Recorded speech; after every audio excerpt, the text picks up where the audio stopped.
అలా మీరు అంటే అట్ ఎవ్రీ జంక్చర్ జరిగిన ప్రతి సంఘటన మీకు ఇంత బాగా గుర్తుంది కదా సార్? అవును. ఆ మెమరీ ఎలా మీకు సాధ్యమైంది? అద్భుతం. అంటే మామూలుగా మర్చిపోతారు చాలా మంది, మీకు బ్యూటిఫుల్ గా గుర్తున్నాయి. మీరు కళ్ళకు కట్టినట్టు స్క్రీన్ ప్లే చెప్తూ ఉంటే అలా ఉంది. అవును. ఇప్పుడు నేను I want to write an autobiography. అది ఎప్పుడు నేను ఒక నాన్ లీనియర్ స్క్రీన్ ప్లే అని. నాన్ లీనియర్ స్క్రీన్ ప్లే అంటే ఒక లాంగ్ షాట్. కేవీ రెడ్డి గారు వచ్చారు, కుర్చీ మీద కూర్చున్నారు, కట్టు శ్రీను ఇలా వచ్చి కూర్చున్నాను, సజెషన్ షాట్, అంతా నా జీవిత చరిత్ర స్క్రీన్ ప్లేలో రాయని.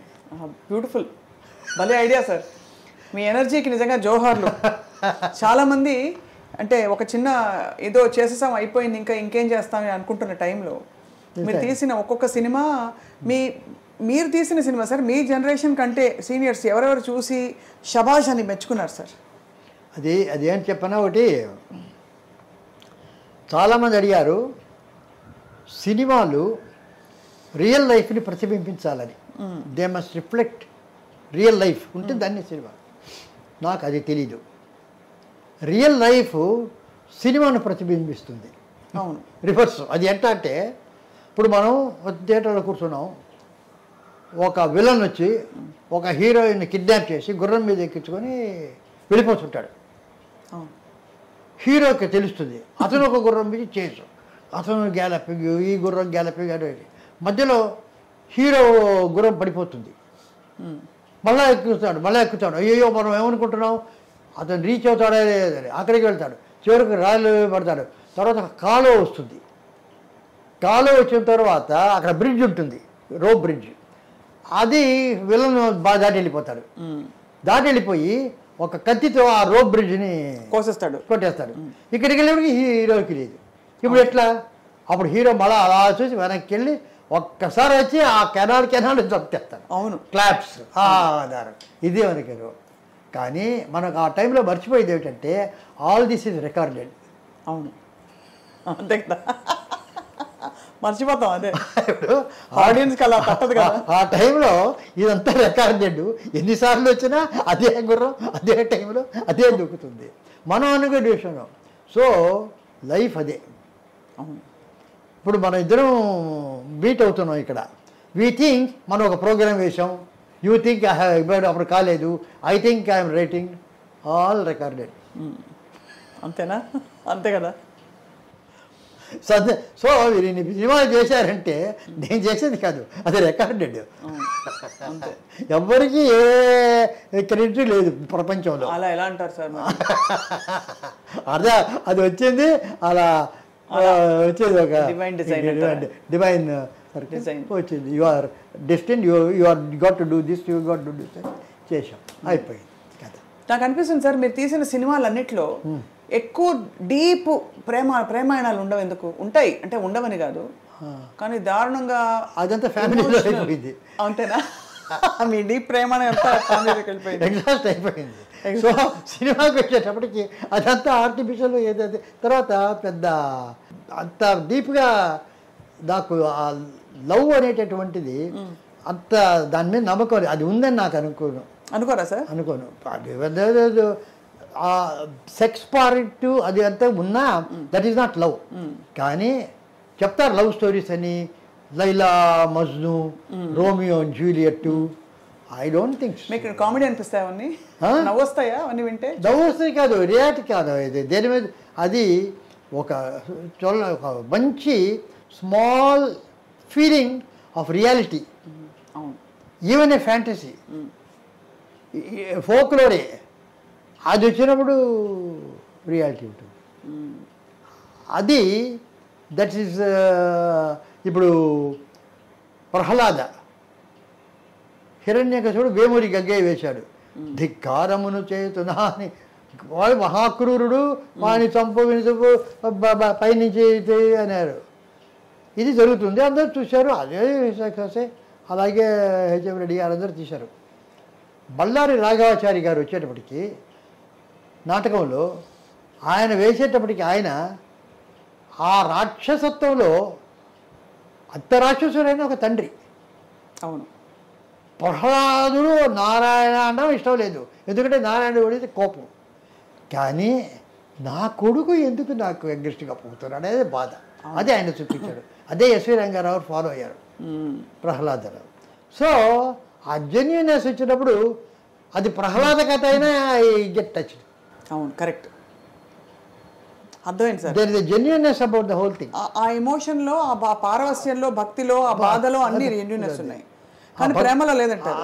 అది లేదు. నాకు అనదర్ థింగ్, నాకు ఆ ప్రేమలో అంటే ప్రేమ అంటే ఇట్ ఏ సాక్రిఫైస్. సి ప్రేమ see supposing I'm concerned about a person, then I love. అంతేనా? అంతకు మించి ఏముండదంట. అంతకు మించి ఏముంది? అదే కన్సర్న్. అంతకంటే ప్రేమ ఏమిటి? ఒకళ్ళు ఒక చైల్డ్ అయినా ఇదైనా ఏమైపోతుందో ఏమవుతుందో అని చెప్పి కొద్దిగా డిఫరెన్సెస్ ఒపీనియన్ ఇప్పుడు ఉంది, బట్ ఫైనలీ అగ్రీ, కరెక్ట్ కదా అని చెప్పి. That was my totally wonderful thing between my self and my wife. అదే సార్, చాలా చెప్పారు. మాధవపతి సురేష్ గారు కూడా చెప్పారు, ప్రతి ఫిల్మ్ ఫెస్టివల్ మీరు అవును అంటే ఫ్రెండ్స్ లాగా వెళ్ళేవారు. ఫ్రెండ్స్ లాగా వెళ్ళారు. ఆమెకు she was a traditional though graduate. మా మామగారు పిహెచ్డి హిస్టరీలో. అయినా కూడా మేము ఆ పెంపకంలో ఇప్పుడు మాకు పెళ్లి కాగానే రాగానే భోజనానికి ఎవరైనా పిలిస్తే మగవాళ్ళంతా ఫస్ట్, తర్వాత ఆడవాళ్ళు అనేటువంటి పద్ధతి. నేను పిలిచి పెద్దవాళ్ళు చిల్డ్రన్ ఫస్ట్, మగవాళ్ళు ఆడవాళ్ళు ఈక్వల్ తర్వాత. అంతే. అది కాన్సెప్ట్ చెప్పడానికి. తర్వాత నీవు రైట్స్ ఉన్నాయి యాజ్ ఎ వైఫ్. పతివ్రత ధర్మం I don't believe, I'm against. You have rights, you fight for it. I took her to Connemara library. I took it 3-4 months ఎవరికి I made a talk so much. Bhimavaram వాళ్ళ ఇంటికి వెళ్తే వాళ్ళు చిల్లరు, అదేంటి అందరితో మాట్లాడేది, మూకీలాగా ఉండేది, ఇంత మాట్లాడుతున్నారే వాళ్ళది. So and all the advisers, all the ఇప్పుడు దిక్కట్ర పార్వతి అవును పిక్చర్ తీశాను అక్కడ. సో రాజాజీ గారు పర్మిషన్ ఇచ్చారు, ఫైలం ఫైనాన్స్ కార్పొరేషన్ వారు డబ్బిస్తానన్నారు. సో ఆ రోజుల్లో కర్ణాటక గవర్నమెంట్ ఏ లాంగ్వేజ్ వాళ్ళ కర్ణాటకలో తీసినా 50,000 రూపాయలు సబ్సిడీ ఇస్తారు. వీళ్ళు 2 లక్షలు కాస్ట్ ఆఫ్ ప్రొడక్షన్ దానికి. అంతేనా? అంతే, 2 లక్షలు.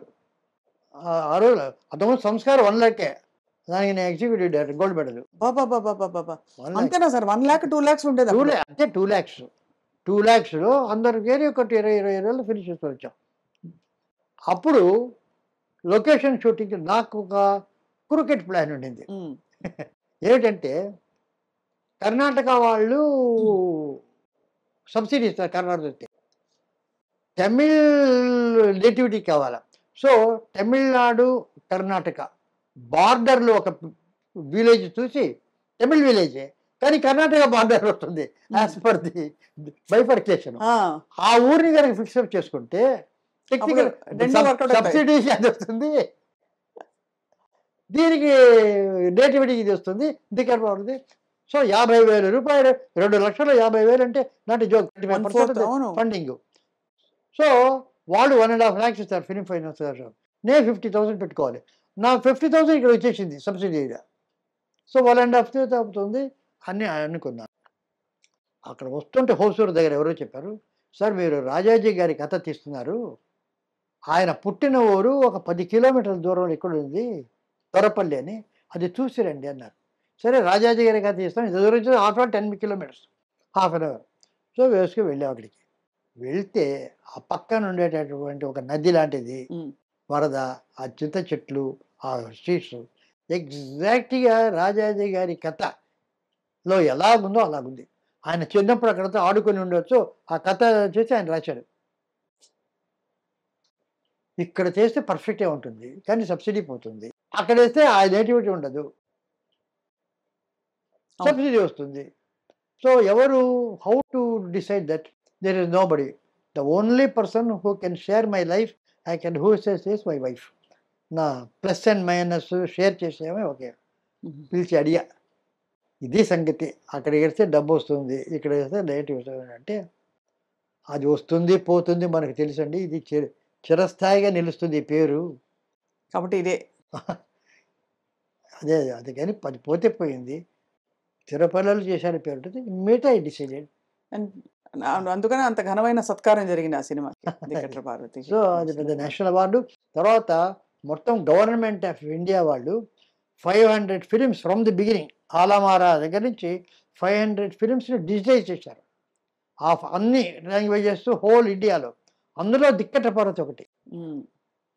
ఆ దిక్కట్ర పార్వతి ఎట్లా ఉండిందంటే దాని ల్యాబ్ విజయ ల్యాబ్లో ఎక్కడో పెడితే నెగిటివ్ లేదు, ప్రింట్ లేదు, 16 మీటర్ ప్రింట్ లేదు, ఏమీ లేదు.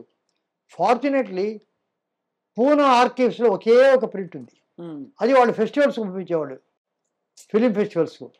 వాళ్ళకి మా దగ్గర మంచి ప్రింట్ ఉంది అన్నారు. అక్కడ తీసి వాళ్ళు డిజిటైజ్ చేసి, సార్ నాకు ఒక కాపీ పాప ఇంత చేసి నాకు ఒక డిజిటల్ దగ్గర డిజిటల్ కాపీ ఉంది. So that is the